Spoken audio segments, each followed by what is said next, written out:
Welcome to the education Ferrari classes. आज हम heterotrophic nutrition के बारे में डिस्कस करेंगे। तो हेटरोट्रॉफिक न्यूट्रिशन वैसा मोड ऑफ न्यूट्रिशन होता है जिसमें कि कोई ऑर्गेनिज्म किसी दूसरे ऑर्गेनिज्म पे डिपेंडेंट है अपने फूड के रिक्वायरमेंट के लिए। मतलब उसको अगर कोई खाना खाना है तो वो किसी और एनिमल को खाएगा या फिर किसी और प्लांट को खाएगा। ठीक है, वो खुद अपना खाना नहीं बना सकता, जबकि प्लांट्स जो है वो autotrophic mode of nutrition show करते हैं, मतलब वो खुद अपना खाना बनाते हैं। तो हेटरोट्रॉफिक न्यूट्रिशन में सबसे जो इम्पोर्टेंट टॉपिक है वो है न्यूट्रिशन इन ह्यूमन बींग्स। तो ह्यूमन बींग्स के बारे में हम अब डिस्कस करेंगे। आप कुछ भी खाते हो, लाइक आप दाल चावल खाते हो, रोटी सब्जी खाते हो, पिज्जा खाते हो, बर्गर खाते हो, कुछ भी खाते हो, स्वीट्स खाते हो, चॉकलेट खाते हो, तो वो जो भी फॉर्म में होता है बॉडी उसको वैसे एब्जॉर्ब नहीं करता। बॉडी उसको छोटे छोटे टुकड़ों में डिवाइड कर देता है। ठीक है, और वो छोटे छोटे जो सिंपलेस्ट फॉर्म हो सकते हैं उस मॉलिक्यूल का, उसका मतलब जो मॉलिक्यूलर फॉर्म है वो मॉलिक्यूलर फॉर्म में वो उसको एब्जॉर्ब कर लेता है। तो वो जो फूड खाया और फिर उसको छोटे छोटे पार्ट में जो उसको डिवाइड किया, उस टोटल प्रोसेस को हम न्यूट्रिशन कहते हैं। और साथ ही उस छोटे छोटे पार्ट को वो एब्जॉर्ब किया, तो ये तीनों प्रोसेस हो गया न्यूट्रिशन। मतलब वो खाना खाएगा, उसको सिंपलेस्ट फॉर्म में कन्वर्ट करेगा और फिर उसको वो सिंपलेस्ट फॉर्म में एब्जॉर्ब कर लेगा। क्यों? क्योंकि वो कॉम्प्लेक्स फॉर्म में एब्जॉर्बेबल नहीं होते, कॉम्प्लेक्स फॉर्म में हम उसको एब्जॉर्ब नहीं कर सकते। ठीक है, एब्जॉर्ब करने के लिए एक फॉर्मेट होना चाहिए, एक सिंपलेस्ट फॉर्म होना चाहिए, उसी फॉर्म में वो फूड जो है वो एब्जॉर्ब होगा। तो जैसे प्रोटीन्स खाते हैं, कार्बोहाइड्रेट्स खाते हैं, फैट्स खाते हैं, तो वो एज इट इज एब्जॉर्ब नहीं होता, वो कन्वर्ट होता है उसके सिंपलेस्ट फॉर्म में। जैसे कि प्रोटीन कन्वर्ट हो जाएगा अमाइनो एसिड में, कार्बोहाइड्रेट्स कन्वर्ट हो जाएगा ग्लूकोज में, और फैट्स जो है वो कन्वर्ट हो जाएगा फैटी एसिड्स और ग्लिसरॉल में। तो जैसे हमने रोटी खाया, चावल खाया, केला खाया, उसमें आलू खाया, उसमें कार्बोहाइड्रेट्स होता है, तो वो कार्बोहाइड्रेट जो है वो ग्लूकोज में कन्वर्ट हो जाएगा, बॉडी में डाइजेशन होगा और वो उसको ग्लूकोज में कन्वर्ट कर देगा। लेकिन अगर हमने ग्लूकोज खाया तो वो तो ग्लूकोज है ही, तो वो एज इट इज एब्जॉर्ब हो जाएगा। ठीक है, सपोज हमने कुछ प्रोटीन्स खाया, हमने दूध खाया, मीट खाया, फिर दाल खाया, तो वो जो है अमाइनो एसिड्स के फॉर्म में कन्वर्ट हो जाएगा। फैट्स, जो ऑयल हम लोग यूज करते हैं फॉर कुकिंग पर्पस, या फिर घी और वेजिटेबल घी, एनीथिंग, तो वो जो है ग्लिसरॉल और फैटी एसिड्स के फॉर्म में कन्वर्ट हो जाएगा। ठीक है, तो ये जो है ये सिंपलेस्ट फॉर्म में कन्वर्ट हो जाते हैं और वही सिंपलेस्ट फॉर्म में वो बाद में जाके एब्जॉर्ब हो जाता है। तो ह्यूमन डाइजेस्टिव सिस्टम का डायग्राम हमारे सामने है। सबसे पहले हम माउथ से खाना खाएंगे। खाना हमारे माउथ के अंदर गया, क्या होता है सबको पता है, हम खाना को चबाते हैं, निगलते तो नहीं है ऐसे खाना डाला पानी पी लिया, ऐसे तो नहीं करते। पहले उसको चबाएंगे, उसको छोटे छोटे पार्टिकल्स में तोड़ेंगे, फिर उसको सलाइवा निकलेगा, सलाइवरी ग्लैंड्स होते हैं हमारे माउथ के अंदर। तो वो सलाइवा जो लिक्विड सिक्रीट करता है वो फूड के साथ मिक्स होगा और वो अच्छे से उसको मिक्स करेगा, मिक्स करने में हेल्प करता है सलाइवा, और उसको स्वैलो करने में भी हेल्प करता है। टंग होती है जो कि एक तो टेस्ट को डिटेक्ट करती है कि हम जो फूड खा रहे हैं उसका टेस्ट कैसा है, स्वीट है, सावर है, बिटर है, सॉल्टी है, कैसा है। तो टंग पे कुछ टेस्ट बर्ड्स प्रेजेंट होती है और साथ ही वो फिर फूड को स्वैलो करने में भी हेल्प करता है। तो ये तो हो गया माउथ।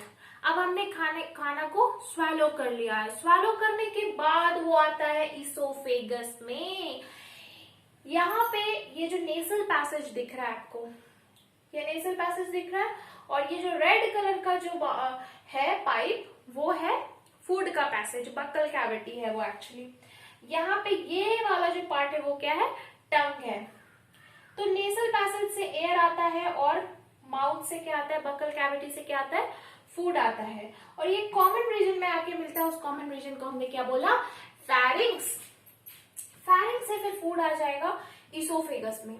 इसोफेगस में आप देख सकते हो जैसे यहाँ पे फूड आया, अब इसोफेगस में मूवमेंट कैसे होता है फूड का, तो वो मस्कुलर मूवमेंट होता है, उसको पेरिस्टालसिस कहते हैं या फिर पेरिस्टाल्टिक मूवमेंट कहते हैं। वो कैसे होता है, सपोज यहाँ पे फूड है, ठीक है, यहाँ पे फूड है। अब ये जो है ये सिकुड़ेगा और यहाँ पे मतलब ये वाला पार्ट तो सिकुड़ जाएगा और ये वाला पार्ट जो है वो स्वेल हो जाएगा, तो ये फूड यहाँ पे पुश हो जाएगा। यहाँ पे देखिए, यहाँ पे ये फूड था, ये वाला पार्ट ऐसे सिकुड़ गया और ये वाला पार्ट ऐसे फूल गया, इसके जस्ट नेक्स्ट वाला पार्ट, तो फूड जो ऑटोमेटिकली यहाँ से यहाँ तक पुश हो जाएगा और इसी तरह वो ऐसे ऐसे ऐसे ऐसे करके फूड का मूवमेंट करवाएगा। इसी मस्कुलर मूवमेंट को हमने क्या बोला, पेरिस्टाल्सिस या फिर पेरिस्टाल्टिक मूवमेंट। ये जो मूवमेंट है ये पूरे एलिमेंट्री कैनाल या फिर एलिमेंट्री कैनाल का दूसरा नाम होता है गट, वो गट में पूरे गट में देखने को मिलता है पेरिस्टाल्सिस मूवमेंट। और पेरिस्टाल्टिक मूवमेंट की वजह से ही फूड का जो है वो ट्रांसपोर्ट हो पाता है एक पार्ट से दूसरे पार्ट तक। इसोफेगस के बाद आता है स्टमक, तो फूड जो है वो इसोफेगस के बाद कहाँ पहुंच जाता है, स्टमक में पहुंच जाता है। स्टमक में फूड का डाइजेशन होता है, स्टमक सिक्रीट करता है HCl, पेप्सिन, म्यूकस और वहां पे फूड का हो जाता है डाइजेशन। डाइजेशन होने के बाद फूड स्मॉल इंटेस्टाइन में पहुंच जाता है, स्मॉल इंटेस्टाइन में भी डाइजेशन होता है और कंप्लीट हो जाता है डाइजेशन, वहां जाके डाइजेशन जो है वो कंप्लीट हो जाता है और स्मॉल इंटेस्टाइन में अब जो फूड डाइजेस्ट हो चुका है वो एब्जॉर्ब होता है, ठीक है। स्मॉल इंटेस्टाइन में फूड का होता है एब्जॉर्प्शन, वो बॉडी के अंदर चला जाता है, ठीक है। और अब जो डाइजेस्ट हो गया वो तो एब्जॉर्ब हो गया, लेकिन जो फूड अनडाइजेस्टेड रह गया वो अब चला जाएगा लार्ज इंटेस्टाइन में और लार्ज इंटेस्टाइन के थ्रू वो बाहर चला जाएगा एनस से वो बाहर चला जाएगा, ठीक है। लार्ज इंटेस्टाइन और उसके बाद एनस के थ्रू बाहर, ये हो गया एक डाइजेस्टिव सिस्टम। अब यहाँ पे कुछ कुछ ग्लैंड्स एसोसिएटेड होते हैं डाइजेस्टिव सिस्टम के साथ, जैसे कि लिवर है। Liver the largest gland in the body, कौन सा है, लिवर है। लिवर सिक्रीट करता है बाइल और जो बाइल लिवर सिक्रीट करता है वो स्टोर हो जाता है जाकर के गॉल ब्लैडर में, ठीक है। और ये वाला जो लीफ लाइक स्ट्रक्चर आप देख रहे हो वो है pancreas. Pancreatic juice, pancreatic enzymes को सिक्रेट करता है जो कि डाइजेशन में हेल्पफुल होता है। माउथ में भी कुछ सलाइवरी ग्लैंड्स होते हैं जो कि सलाइवा का सिक्रेशन करते हैं, ओके। नाउ एक एक करके हम सारे डाइजेस्टिव ऑर्गन्स को देखेंगे, जैसे कि माउथ है, ठीक है। अब माउथ में क्या रहेगा, टीथ रहेगा, टंग रहेगा जो कि प्रॉपरली उसको फूड को मिक्सअप करेगा, च्यू करके छोटे छोटे पार्ट में और सलाइवा के साथ मिक्स करके उसको स्वैलो करने में हेल्प करेगा। तो माउथ में होता है टीथ और टीथ 4 टाइप्स के होते हैं। इंसिजर्स, जो कि आगे वाला जो टीथ होता है वो क्या होता है, इंसिजर्स, ऐसा शेप होता है उसका, आप यहाँ पे देख सकते हो। ये वाला जो शेप है ये मतलब इस तरह का सरफेस होता है और ये कट करने में हेल्प करता है ये इंसिजर्स, ठीक है। जैसे ये बाइट करने में हेल्प करेगा। हर्बीवोर्स में जो एनिमल्स घास खाते हैं उनमें ये प्रीडोमिनेंट होता है इंसिजर्स, क्योंकि वो बाइट करके खाएंगे ना। कैनाइन्स कार्निवोर्स में देखने को मिलता है क्योंकि ये फ्लैश को टीयर करने में, उसको फाड़ने में हेल्प करता है, क्योंकि इसका पॉइंटेड एंड होता है, पॉइंटेड एंड देख सकते हो यहाँ पे। फिर प्रीमोलर और मोलर, ये दोनों फूड को चबाने में हेल्प करता है। तो ये 4 टाइप के टीथ हो गए जो माउथ में प्रेजेंट होता है। और होता है टंग। टंग क्या करता है, सलाइवा के साथ अच्छे से फूड को मिक्स करता है और फिर स्वैलो करने में हेल्प करता है। फिर कुछ ग्लैंड्स होते हैं, सलाइवरी ग्लैंड्स होते हैं जो कि एंजाइम सिक्रेट करते हैं, सैलिवरी अमाइलेज, और ये सैलिवरी अमाइलेज जो है वो स्टार्च पे एक्ट करता है और वो स्टार्च को कन्वर्ट कर देता है ग्लूकोज में। अगेन स्टार्च जो है वो एक कॉम्प्लेक्स कार्बोहाइड्रेट है, मतलब वो एक कॉम्प्लेक्स फॉर्म है फूड का। कॉम्प्लेक्स फॉर्म से सिंपल फॉर्म में कन्वर्ट किया, वही तो था डाइजेशन। तो डाइजेशन तो यहीं पे स्टार्ट हो गया, माउथ में ही स्टार्ट हो गया डाइजेशन, ओके, माउथ में ही स्टार्ट हो जाता है। तो एंजाइम होता है, एंजाइम का नाम इंपॉर्टेंट है, सैलिवरी अमाइलेज, जो कि माउथ पे प्रेजेंट होता है, जो कि स्टार्च को क्या किस में कन्वर्ट कर देता है, ग्लूकोज में कन्वर्ट कर देता है। और ये जो मूवमेंट है पेरिस्टाल्सिस का मूवमेंट, ये पूरे एलिमेंट्री कैनाल में देखने को मिलता है।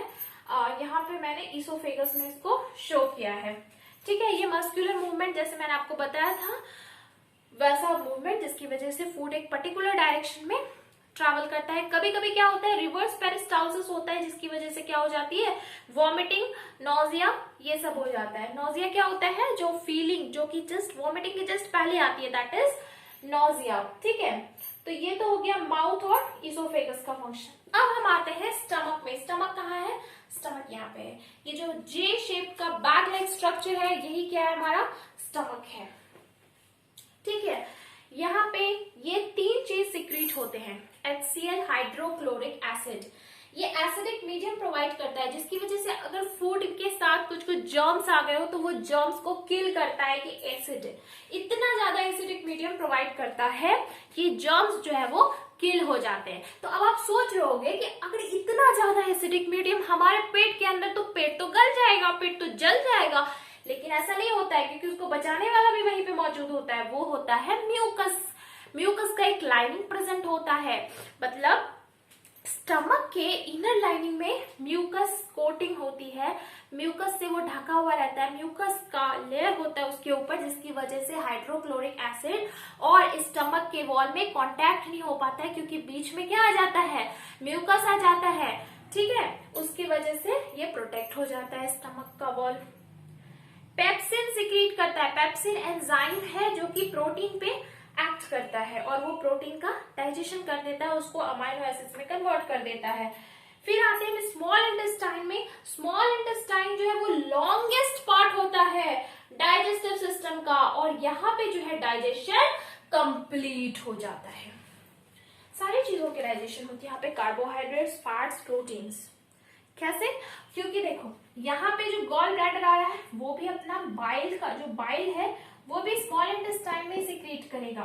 पैनक्रियाज अपना पैनक्रियाटिक जूस भी स्मॉल इंटेस्टाइन में सिक्रीट करेगा, और स्मॉल इंटेस्टाइन भी अपना एंजाइम को सिक्रीट करता है। तो ये सारी चीजें आ जाती हैं और यहाँ पे तब डाइजेशन क्या हो जाता है, कंप्लीट हो जाता है स्मॉल इंटेस्टाइन में। ठीक है, तो और ये जो है इसका जो लेंथ है वो डिफर करता है, ऑर्गेनिज्म टू ऑर्गेनिज्म वो डिफर करता है। जैसे कि अगर हर्बीवोर्स है जो घास खा रहे हैं, घास में रहता है सेल्यूलोज, पत्तियों में रहता है सेल्यूलोज, तो सेल्यूलोज जो है वो हाईली डिफिकल्ट होता है डाइजेस्ट करने में।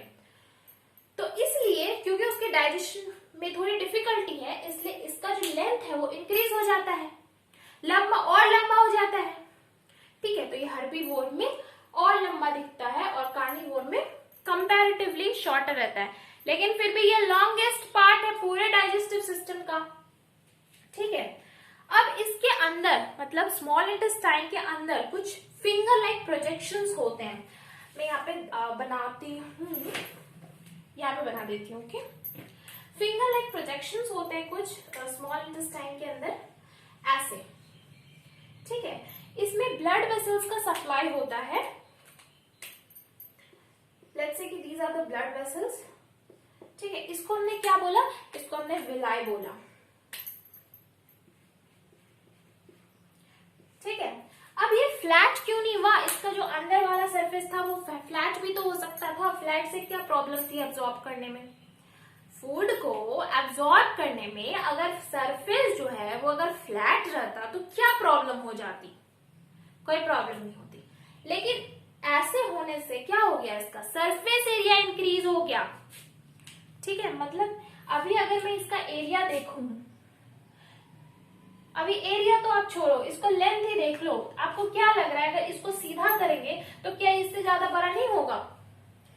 ये जो मैंने ब्लैक से दिखाया है, इसको अगर खींच के आप सीधा कर दो, अभी तो ये ऐसे टेढ़ा मेढ़ा है ना, इसको खींच के सीधा कर दो, जैसे कुछ कर्ली हेयर्स होते हैं, कर्ली हेयर्स को आपको लगता है कि वो कितना छोटा है, लेकिन अगर उसको आप खींचो ना तो आपको पता चलेगा कि उसका लेंथ कितना होता है। उसी तरह ये अभी आपको कर्ल छोटा दिखाई दे रहा है, लेकिन ये बहुत बड़ा है, तो इसका लेंथ बढ़ गया।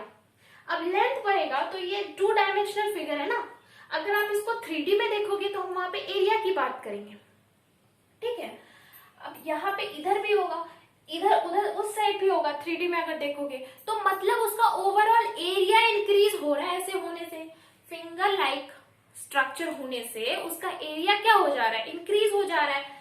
और एरिया जितना ज्यादा इंक्रीज होगा उतना ज्यादा एब्जॉर्प्शन होगा फूड का, तो फूड का एब्जॉर्प्शन भी उतना ज्यादा हो रहा है। तो फूड का एब्जॉर्प्शन हो रहा है, इसलिए फूड का एब्जॉर्प्शन ही तो होता है स्मॉल इंटेस्टाइन में। हम फूड खा रहे हैं, उसका एब्जॉर्प्शन ही नहीं हो तो खाने का क्या फायदा है। तो हम जो खा रहे हैं उसको एब्जॉर्ब तो करे हमारा बॉडी, तभी तो हमें उसकी एनर्जी मिलेगी, उससे जो मिनरल्स हैं, जो वाइटामिन हैं, वो सारे एब्जॉर्ब हो पाएंगे। कब एब्जॉर्ब हो पाएंगे? जब उसका सरफेस एरिया इंक्रीज होगा। तो विलाई जो है उसका फंक्शन क्या है? सरफेस एरिया को इंक्रीज करना। मतलब यहाँ पे सरफेस एरिया जो है वो इंक्रीज हो जाता है, ठीक है। Okay, now coming to the large intestine. अब जो भी फूड अनडाइजेस्टेड बच गया वो कहाँ पे चले जाएंगे? लार्ज इंटेस्टाइन में, और फिर लार्ज इंटेस्टाइन से एनस के थ्रू बाहर चले जाएंगे। लार्ज इंटेस्टाइन में भी कुछ वाटर का एब्जॉर्प्शन होता है, फूड का नहीं होता। अगर कुछ ज्यादा अमाउंट की वाटर का लॉस हो रहा है तो फिर वो वाटर का एब्जॉर्प्शन हो जाता है। अगर सपोज बॉडी में वाटर की स्कैर्सिटी हो गई, कमी हो गई, तो फिर वो वाटर का एब्जॉर्प्शन हो जाएगा लार्ज इंटेस्टाइन में, ठीक है। अब यहाँ पे आप देख सकते हो कि मैंने कुछ ये ग्लैंड्स के बारे में लिखा है, जैसे कि लिवर जो है वो बाइल सिक्रीट कर रहा था, जो कि गॉल ब्लैडर में स्टोर हो रहा था। गॉल ब्लैडर से बाइल जो है वो स्मॉल इंटेस्टाइन में आ जाता है, और ये बाइल का फंक्शन होता है कि वो एल्कलाइन मीडियम प्रोवाइड करता है। स्टमक में देखो, स्टमक में तो एसिड प्रोड्यूस हो रहा था, पेप्सिन एंजाइम प्रोड्यूस हो रहा था। पेप्सिन एंजाइम को एसिडिक मीडियम चाहिए होता है वर्क करने के लिए, लेकिन यहाँ पे पैनक्रियास जो है वो तो स्मॉल इंटेस्टाइन में अपना सिक्रीशन को पॉर करेंगे, ठीक है। तो स्मॉल इंटेस्टाइन, लेकिन पैनक्रियाटिक एंजाइम्स को एल्कलाइन मीडियम चाहिए होता है। तो इसका मतलब स्मॉल इंटेस्टाइन का मीडियम कैसा होगा? एल्कलाइन, बेसिक होगा, एसिडिक नहीं होगा, बेसिक होगा। जबकि स्टमक का कैसा होगा? एसिडिक होगा। तो ये बेसिक मीडियम प्रोवाइड करने का काम कौन करता है? बाइल। एक तो वो बेसिक मीडियम बनाता है, और दूसरा बात क्या है कि वो जो फैट होते हैं ना, फैट, उसको तोड़ तोड़ के छोटे छोटे ड्रॉपलेट्स में कन्वर्ट कर देता है, और वो ड्रॉपलेट्स को ना प्रोटीन के कोट से उसको कवर कर देता है, ठीक है। क्योंकि फैट जो है और पानी, ये दोनों आपस में ना बहुत दुश्मनी रखता है। जैसे कभी आप देखोगे कि अगर पानी और तेल ये दोनों को मिला दिया तो दोनों कभी नहीं मिलेंगे, उसमें ड्रॉपलेट्स के फॉर्म में आपको तेल दिखाई देगा, दोनों मिलते नहीं है। मतलब फैट जो है वो वाटर में तो सॉल्युबल नहीं है, ये तो हमें डेली लाइफ से पता है, ठीक है, वो सॉल्युबल नहीं है। अब सॉल्युबल नहीं है तो उसका एब्जॉर्प्शन कैसे होगा? एब्जॉर्प्शन करने के लिए ना, जैसे ये सपोज कि ये मेरे जो फिस्ट है ये एक फैट का ग्लोब्यूल है, ग्लोब्यूल मतलब छोटा सा स्फेरिकल ड्रॉपलेट मान लो।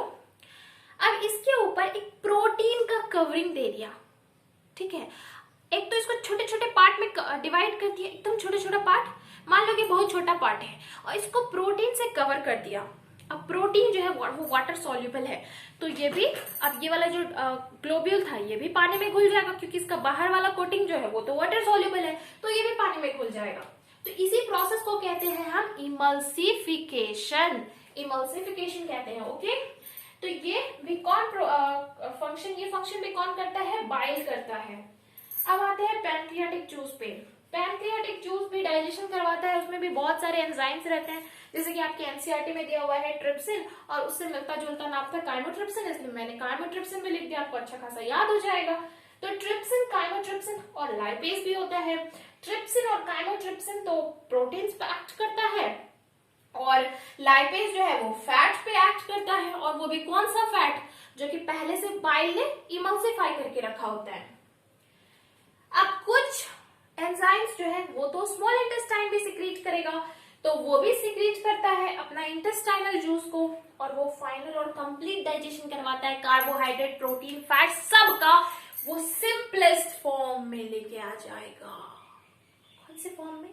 प्रोटीन को अमाइनो एसिड में, कार्बोहाइड्रेट को ग्लूकोज में, और फैट को ग्लिसरॉल और फैटी एसिड्स में लेके आ जाएगा।